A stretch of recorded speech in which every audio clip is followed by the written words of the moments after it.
And one thing I'd like to get his thoughts on actually, because he talks a lot about astral projection and and out of body and things like that. I mean, because I kind of I hate the word believe, but I suspect that this kind of thing can be learned. There's no doubt some people have an ability more than others, and like we spoke to Nick Kyle when he said, the more you experience something, the more open your brain is.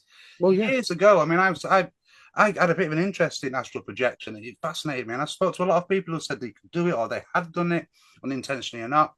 And I actually tried to experiment with this myself, because I've spoke to people who said they're experts in this, and through concentration and through putting Mm. yourself not into a trance but into a state, Yeah. I kind of actually managed to leave where I'm sitting right now through that door, and I could see my wife and my son in the living room for about 7 seconds. He could even recall Yeah. what they were watching on television. Mm. And then I got this kind of feeling that I couldn't control and I was being pulled back. And then I woke up. And so Yeah. I'd love to get his thoughts on that. He could even recall Yeah. what they were watching on television.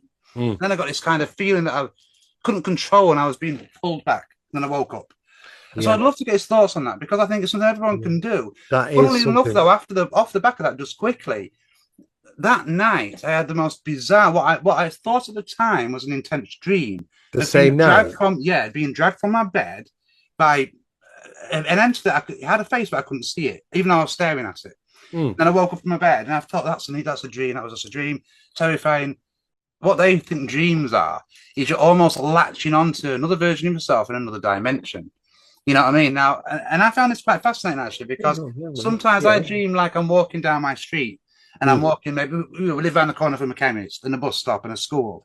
And so everything's the same, but it's slightly different. Even the Yeah. atmosphere, I know this is a dream, but Yeah.